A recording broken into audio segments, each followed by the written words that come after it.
kasih.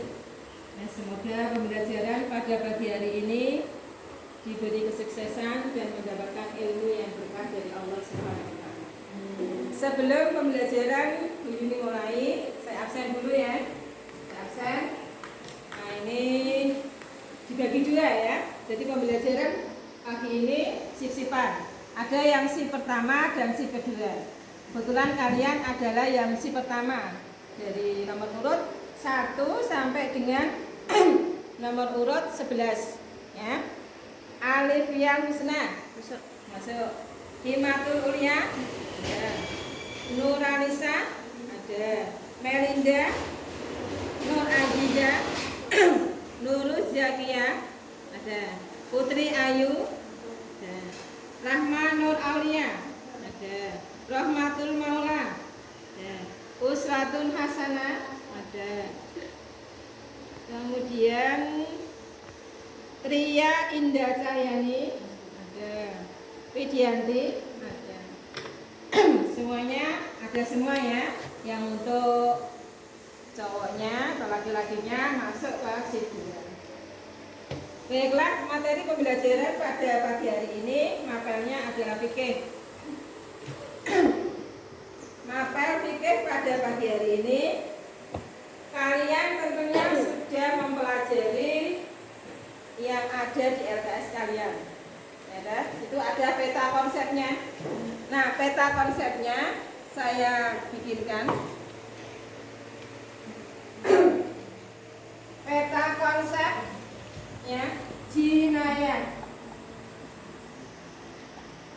di situ ada peta konsepnya.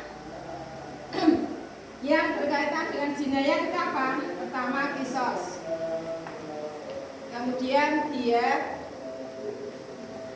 kemudian kafar. Nah, jinayat itu apa?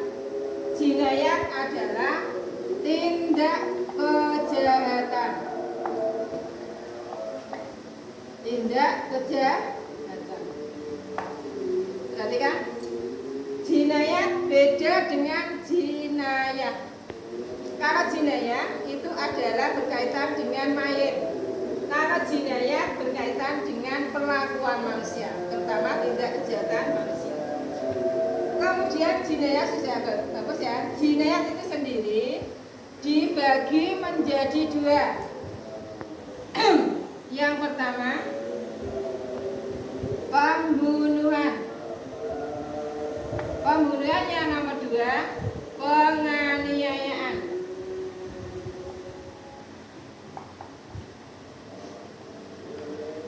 Pembunuhan dan penganiayaan. Pembunuhan terbagi menjadi 3. Pembunuhan itu apa? Pembunuhan ya. Pembunuhan adalah menghilangkan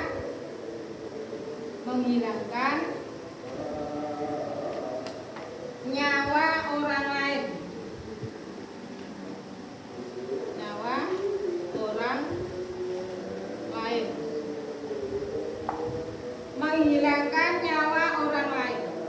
Ya.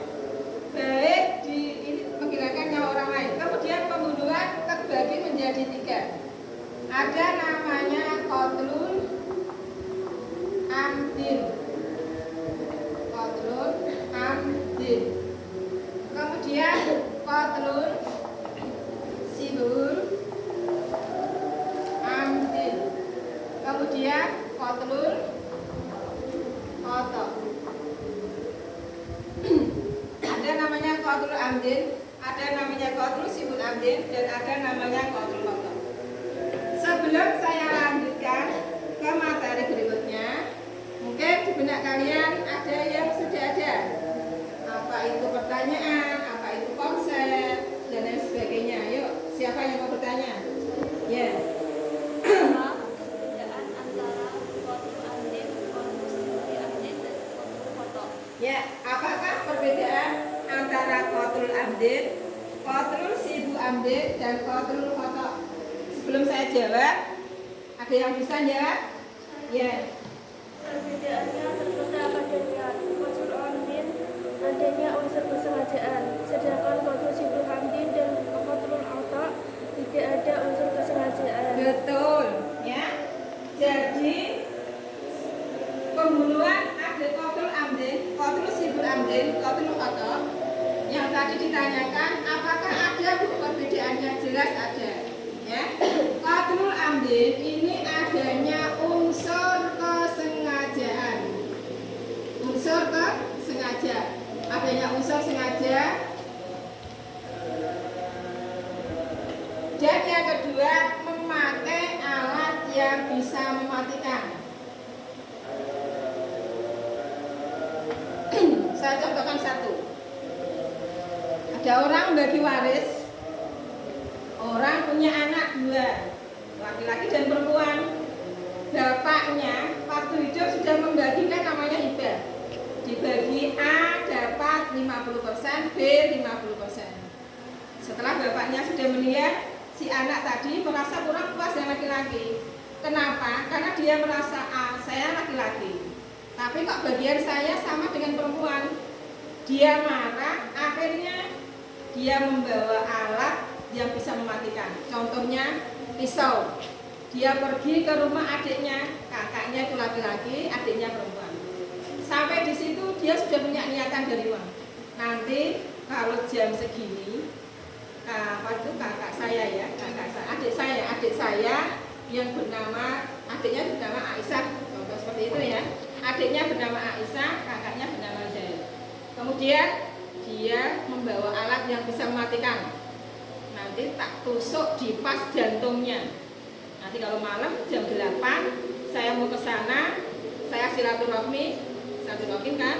Setelah itu nanti saya tusuk jantung adik saya. Dan itu pembunuhan yang memakai alat mematikan. Dia pakai gunting yang tajam. Terus adanya unsur kesengajaan. Unsur sengaja memang mau membunuh. Nah, ini adanya qatlul amdin. Adalah qatlul amdin. Adanya unsur sengaja dan bisa pakai alat yang mematikan. Ini contoh satu. Coba di antara kalian carikan contoh lagi. Yuk, siapa? Ya. Misalkan ada Umar Umar sangat mencintai Fatimah, tetapi Fatimah menolaknya. Umar sangat sakit hati dengan Fatimah. Umar balas dendam dan Fatimah untuk membunuh Fatimah dengan menggunakan celurit. Ya, bagus itu ya. Itu adalah contoh sudah ada niat dari rumah dan membawa alat berupa celurit. Alat celurit itu bisa mematikan atau tidak? Bisa ya? Bisa. Berarti itu contoh qatlul amdin. Sekarang qatlul sibul amdin. Pembunuhan menyerupai kesengajaan. Siapa yang bisa memberikan contoh? Yuk. Ya. Ada orang dengan sengaja memukul seseorang dengan cambuk ringan atau mistar. Kemudian orang yang terkena pukulan tersebut kemudian meninggal.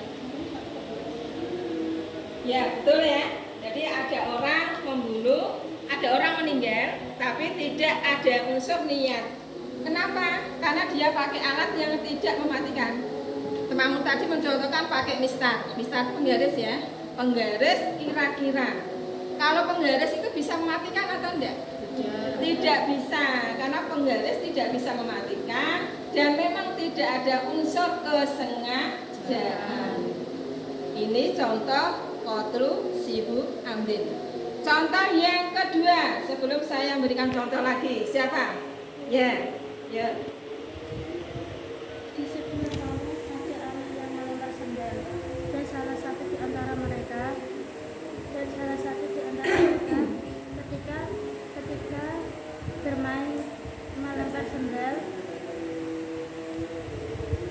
sendal terkena temannya dan temannya meninggal.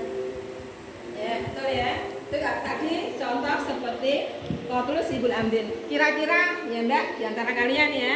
Kira-kira contoh qatlul amdin yang dipaparkan teman-temanmu sudah sesuai belum?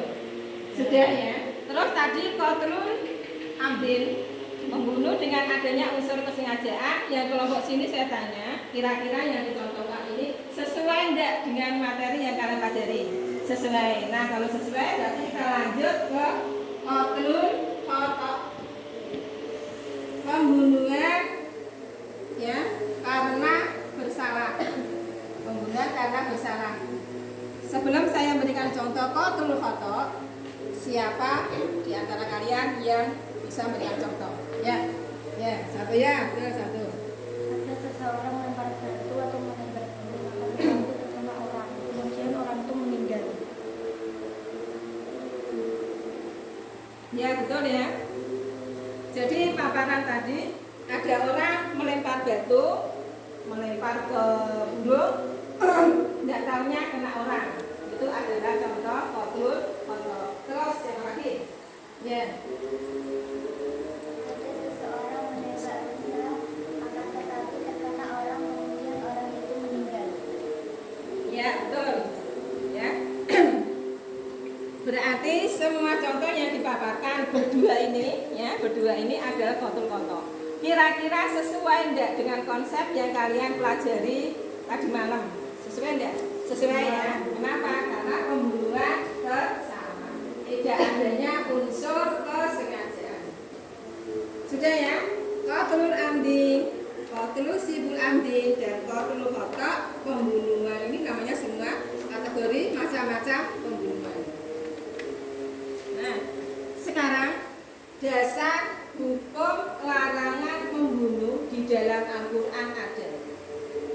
Wala taqtulun nafsal lati harramallahu illa bil haqqi. Dan janganlah kamu membunuh jiwa-jiwa yang telah diharamkan oleh Allah kecuali dengan yang hak. Saya tuliskan ya. Nanti kalian harus ada yang sudah menguasai dan maju ke depan. Kita hapus. Ini saya hapus dulu ya.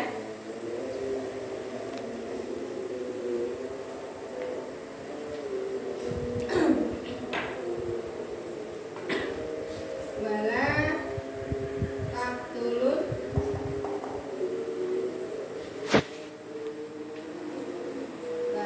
taqtulun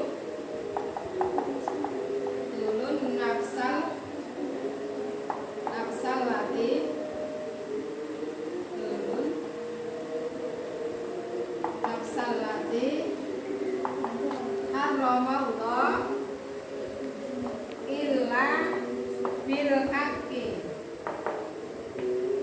Wala taqtulun nafsal lati harramallahu illa bil haqqi. Di dalam Islam, dan janganlah kamu membunuh jiwa yang telah diharamkan oleh Allah. Berarti pembunuhan itu hukumnya dilarang. Dasarnya apa ini? Surat Al-Isra ayat 30. Surat Al-Isra ini ayat 33 melarang bahwa manusia tidak boleh dibunuh. Wala taqtulun nafsal lati harramallahu illa bil haqq, kecuali dengan sesuatu yang hak. Berarti di dalam Islam pembunuhan ada yang diperbolehkan. Apa itu? Yang pertama, adanya unsur zina. Orang kalau berzina di dalam Islam ada hukuman yang namanya rajam atau dibunuh. Orang sudah menikah, dia melakukan perzinahan ke orang lain, maka dihukum dibunuh. Yang nomor 2 itu adalah apa? Yang nomor 2, murtad. Murtad apa enggak? Murtad adalah pindah dari ajaran atau pindah dari agama Islam pindah ke agama lain. Itu namanya murtad. Nah, ini boleh dalam Islam. Nah, wala taqtulun nafsal lati harramallahu illa bil haqq. Ini sudah saya tulis. Sekarang gantian dari kelompok 1, 2, 3 ada yang maju mewakili 1. Ya, ini saya hapus ya. Maju ke depan menulis surat Al-Isra ayat 33. Ya, siapa? Ya.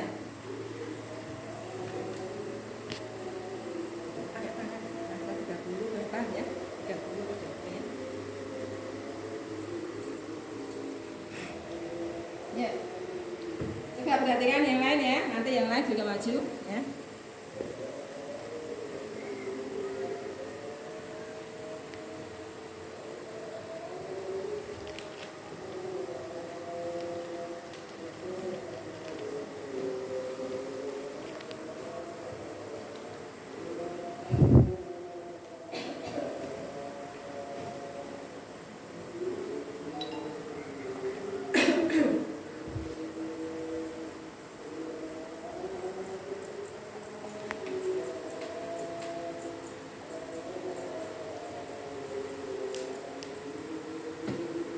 La taqtulun nafsal lati harramallahu illa bil haqqi.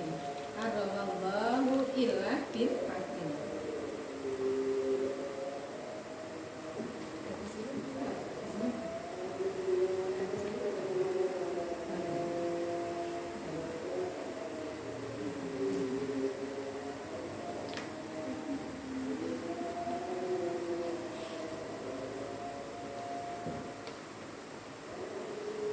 Ya, jangan. Ya, Isra. Isra terjemahnya baca. Ya. Ya, betul ya. Surat Al-Isra ayat 33. Ayat 33. Wala taqtulun nafsal lati haramallahu illa bil haqq. Ya. Dan janganlah kamu membunuh jiwa yang telah diharamkan oleh Allah kecuali dengan yang hak. Nah, sekarang timbul pertanyaan, kok di dalam Islam dilarang membunuh? Ketika Allah memberikan perintah, memberikan larangan, menyuruh dan melarang, pasti ada hikmah di balik itu. Hikmah yang terkandung di dalam pembunuhan itu apa? Ayo, siapa yang bisa menjawab? Ya. Hikmah larangan membunuh diantaranya adalah Islam menghormati dan melindungi hak hidup setiap manusia. Ya, betul ya. Setuju tidak kira-kira jawabannya temanmu bahwa di dalam Islam itu dilarang membunuh, saling membunuh. Karena apa? Islam itu sangat menghargai jiwa seseorang, sehingga ketika pembunuhan dilarang akan terjamin hidup keamanan seseorang. Ya, manusia ketika marah, lesu itu harus ditahan, tidak boleh langsung diungkapkan dengan cara membunuh.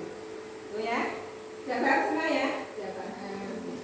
Jadi intinya bahwa pembunuhan itu terbagi menjadi tiga. Pembunuhan terbagi menjadi tiga, yang pertama, yang kedua, yang ketiga, ya sudah. Kemudian larangan membunuh juga sudah. Ini ya, 1, 2, 3. Ada qatlul amdi, beserta contohnya sudah.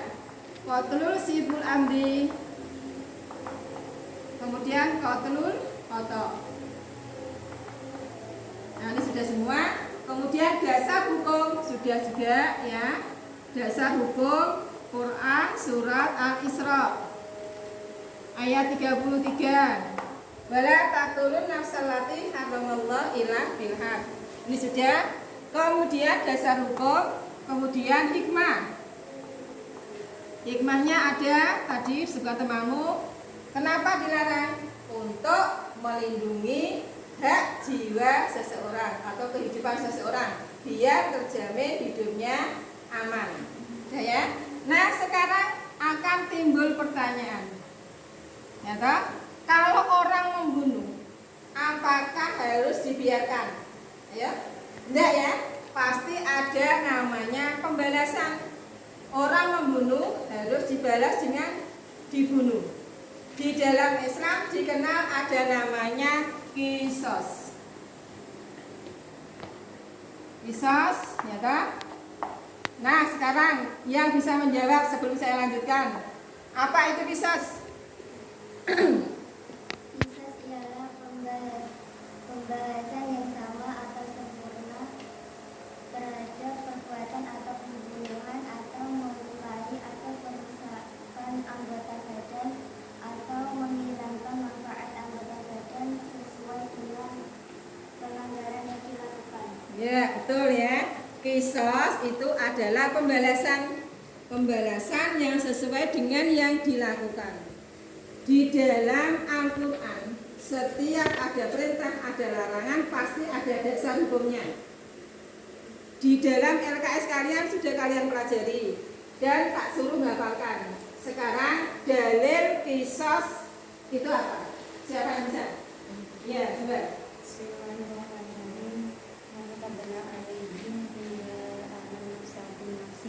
wal aina bil aini wal anfa bil anfi wal uduna bil uduni wasina bisini wal juruhu kisos. Nah, sekarang coba, itu tadi kan dibaca, dilesankan, ditulis ya, coba ditulis. Dalil kisos. Nanti yang lain juga sama, tak suruh menulis ya.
Ya, betul ya.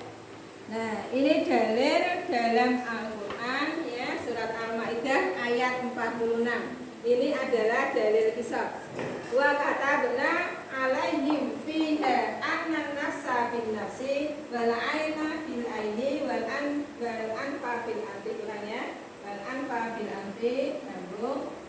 Wal anfa bil anfi wal uduna bil uduni, itu bagus ya. Lanjut saja. Wasi nabi sini warjuruha kisos. Mana bu dalil yang menunjukkan kisos wajib ini? Warjuruha kisos. Dan semua itu diwajibkan pasti ada namanya pembalasan. Nah, di ayat lain juga ada dalil yang mewajibkan adanya kisos. Ayo, siapa yang bisa? Ya. Apa itu coba?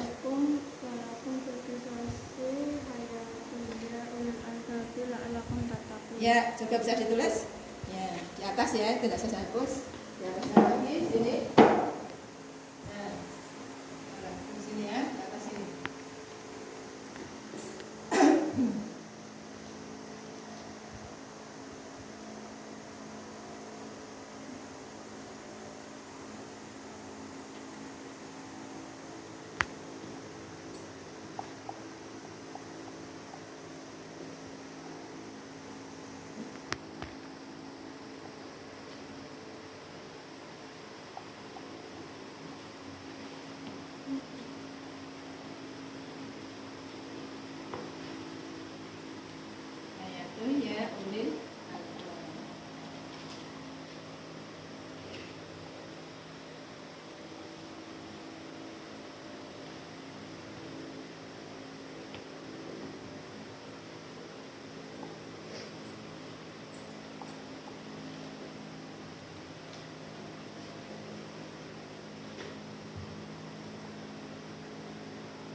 Betul ya. Jadi di dalam Al-Quran ada dua. Yang pertama wa kata benar alaihim fiha annan nafsa bin nafsi wal aina bil aini wal anfa bil anfi wal udhuna bil udhuni wasinna bil sini wal juru hadisas.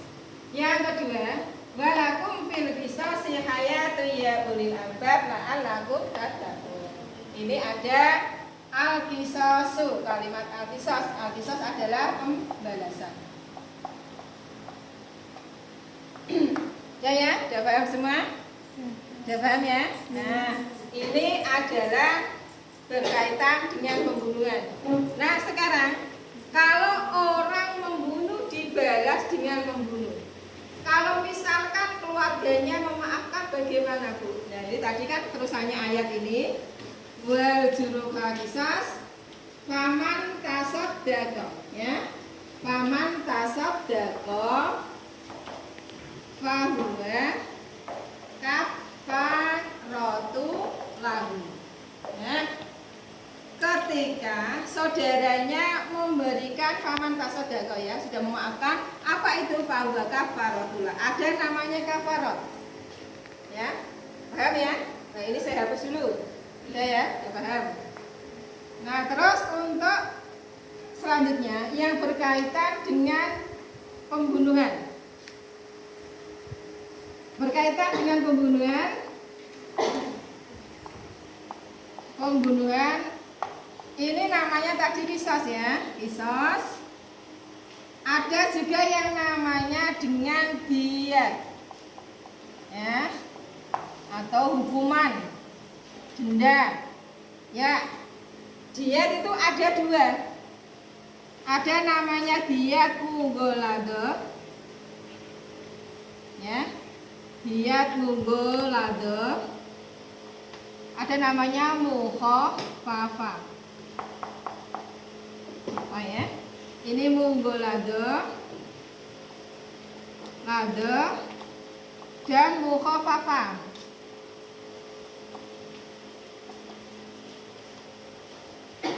Siapa yang bisa memberikan penjelasan apa itu mughaladzah, apa itu mukhaffafah? Yuk, ya. Yang mughaladzah ialah harus membayar dengan serupa 100 ekor unta terdiri dari 30 ekor hikah untuk unta betina umur 3-4 tahun, 30 ekor unta jazyah untuk unta betina umur 4-5 tahun, dan 40 ekor hilfah untuk unta betina yang sunting. Unta diyat mukhaffafah yaitu yang harus dibayar berupa 100 ekor unta terdiri dari 20 ekor hikah, 20 ekor jazyah, 20 ekor unta labun, 20 ekor unta ibnu labun, dan 20 ekor unta ma'had. Ya, betul ya. Jadi ada namanya diyat mughaladzah, ya. Pertama mughaladzah. Mughaladzah ini untuk siapa? Ya kan? Pasti kan timbul pertanyaan. Kalau mughaladzah siapa yang disuruh membayar, dan mukhaffafah siapa yang disuruh membayar? Diyat mughaladzah itu diyat namanya besar, ya. Diyat yang harus memberikan 100 unta. Ini satu, ya, bagi pembunuh qatlul amdin, pembunuhan yang disengaja dan dimaafkan oleh keluarganya, maka sebagai gantinya dia membayar 100 unta. 100 unta apakah tunai atau dicicil? Nah, ini kalau qatlul amdi harus dibayar tunai. Harus keseluruhan dibayar satu kali. Untuk siapa? Ya, ini kalau untuk siapa diberikan kepada pihak korban. Qatlul amdi 100 pertama adalah 30 umur 3-4 tahun. Yang nomor 2 30 umur 4-5 tahun. Kemudian yang nomor 3 adalah 40 sisanya. Ini di atas, di atas 5 tahun. 40 untuk bunting ya. Bunting. Ini sudah ya. Ini diberikan kepada orang yang membunuh dengan hukuman berat. Paham ya? Paham anak-anak? Paham enggak? Paham. Nah, ini dibayar secara tunai. Dibayar langsung, ora usah dineke 1 kali. Ya. Terus yang nomor 2, ada namanya munggolado juga sama, tetapi dibayar secara berangsur 3 tahun. Untuk siapa? Qatlul Sibul Amdin. Dibayar secara bertahap. Bertahap dalam jangka 3 tahun dicicil. Paham ya? Kalau ini dibayar tunai 1 kali, kalau ini dibayar bertahap secara cicilan selama berapa? 3 tahun. Nah, dari sini mungkin ada pertanyaan? Ada pertanyaan? Ada. Nah, ini sebelum saya akhiri pembelajaran ini, dapat Bu Yuni simpulkan ya. Tidak ada pertanyaan ya? Tidak ada pertanyaan. Dapat saya simpulkan bahwa materi yang kalian pelajari pada pagi hari ini adalah bab jinayat. Jinayat itu apa itu? Jinayat adalah tindak kejahatan. Tindak kejahatan itu dibagi menjadi 2. Ada namanya pembunuhan, ada namanya penganiayaan. Pembunuhan terbagi menjadi 3. Ada qatlul amdi, pembunuhan adanya unsur kesengajaan, qatlul sibul amdi, dan qatlul khata'. Ketiga-tiganya ini berpengaruh kepada hukuman. Yang pertama, qatlul amdi itu harus dikisos. Kalau memang di keluarganya memaafkan, maka diganti dengan namanya diyat. Membayar unta 100 dibayar secara tunai. Yang nomor 2, qatlul sibul amdi. Ya, berarti kan qatlul sibul amdi sama membayar unta 100 dengan rincian umur 3 sampai 4 tahun 30, umur 4 sampai 5 tahun 30, kemudian bunting juga 40. Dibayar secara bertahap, dicicil. Berapa tahun? 3 tahun. 1 tahun sepertiga, 1 tahun sepertiga, 1 tahun sepertiga. Jadi terkumpul selama 3 tahun 100 unta. Dasar hukum larangan membunuh itu dalam Al-Quran surat Al-Isra. Wala taqtulun nafsal lati harramallahu illa bil haqq. Hikmahnya apa, Bu? Hikmahnya untuk melindungi jiwa manusia biar tidak terjadi saling membunuh. Nah ya, yang kisos dalilnya apa, Bu? Kisos itu apa? Kisos itu pembalasan. Dalilnya wa katabna alaihim fiha annan nafsa bin nafsi wal aina bil aini wal anfa bil anfi wal udhuna bil udhuni wa sinna bis sinni wal juruka bis. Ya, semua itu tadi materi pembelajaran pada pagi ini. Nah, ya. Sebelum saya akhiri, ini saya bagikan pada kalian. Di sini sudah ada pertanyaan, sudah ada konsepnya. Di sini nanti kalian mencari contoh pembunuhan di lingkungan keluarga, atau kalian bisa mencari di media massa, baik koran atau televisi, silakan. Nanti ditulis kejadian pembunuhan yang berkaitan dengan qatlul amdika, berkaitan dengan qatlul sibul amdika, atau berkaitan dengan qatlul khata'. Terus kalian beri komentar di bawah, kalau memang qatlul amdi hukumannya seperti apa. Nah, itu nanti kalian bikin seperti itu. Kalian jawab tugas ini, nanti kalian kumpulkan minggu depan. Tak bagikan, ya, tak bagikan. Nah, ini tak bagikan. Nah, ini nanti minggu depan ya, minggu depan dikumpulkan. sudah ada pertanyaan.